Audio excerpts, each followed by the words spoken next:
Hello buddies, welcome back to Ponniyin Selvan audiobook. Thank you so much for coming back. Let's continue the story from the previous episode. Vandiyathevan heard these words. A plan had formed in his mind. He cleared his throat and spoke to the head. Okay, leave the horse, let me go back. The soldiers who had been holding the reins till now let it go. Vandiyathevan gave a distinct pressure on the horse's belly with his legs. At the same time, he unsheathed his sword and swirled it menacingly at the guards.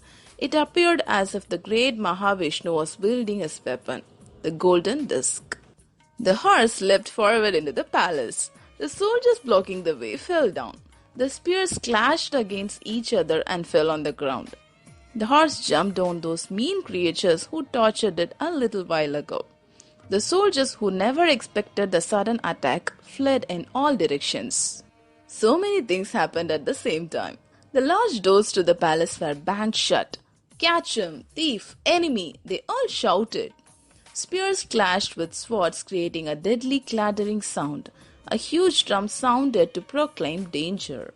Vandiyathevan's horse was surrounded by armed soldiers. First they were only a few. Soon they were about 50 soldiers armed with deadly weapons. Vandiyathevan jumped down from the horse. While defending himself with his sword, he shouted, Kandamara! Kandamara! See, your men are trying to kill me! As soon as the soldiers heard the name of their master, they froze. They moved away from Vandiyathevan. Meanwhile, a voice thundered from the palace balcony. Stop! Stop it, I say! What's happening there? Lord, a stranger tried to pass through the gates, and he is calling our prince by his name. Kandamara, go there and find out what's happening. The balcony voice thundered again. The thundering voice belonged to the owner of the palace, Chengannar Samburavarayar. What is the problem? This voice was very young.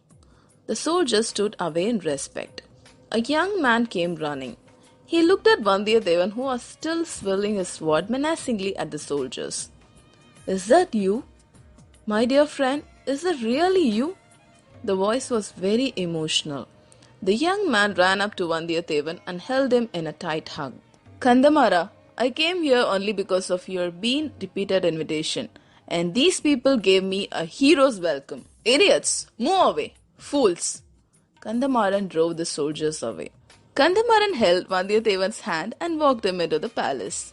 His feet were almost dancing on the stone floor, and so was his heart. No one can make you happy like a friend from a young age.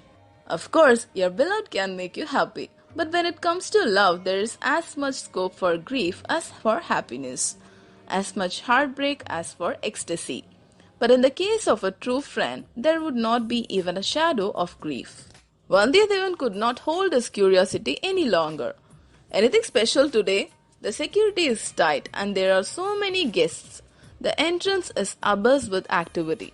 What's happening, my friend? I'll tell you later. Do you remember the days we were together in the army station on the banks of Pennayar, and you used to say quite often, I want to have a glance of Parvetarayar. I want to meet Maravarayar. I want to see this warrior. I long to meet the chieftain. You can see them all tonight here in this palace. This must be your lucky day.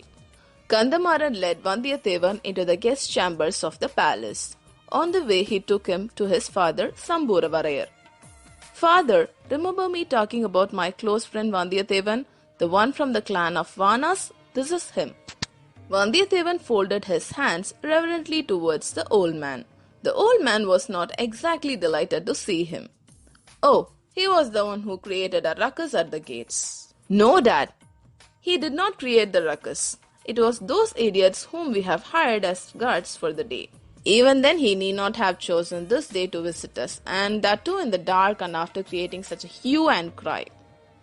Kandamaran's face fell.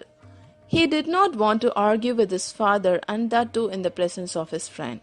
He silently retreated along with the Prince of Vallam. He led him a few steps away and stood before the senior Parvetarayar, who was the center of attraction amongst all the royal guests. Mama, this is Vandiyathevan, my dearest friend. He belongs to the clan of Vana Emperors. We worked together in the military camp on the banks of the North Pennayar River. At that time, he would be constantly telling me, Someday or other I should see the bravest of brave, the greatest of warriors, Chora kingdom, the senior Parvetarayer. He would repeatedly ask me, is it true that he has 64 wounds on his body? And I used to tell him, one day I'll show him to you. You can count for yourself. The senior did not take that in the right sense. Okay, buddies, I'm gonna pause the story here. Stay tuned for the next episode and thanks for listening.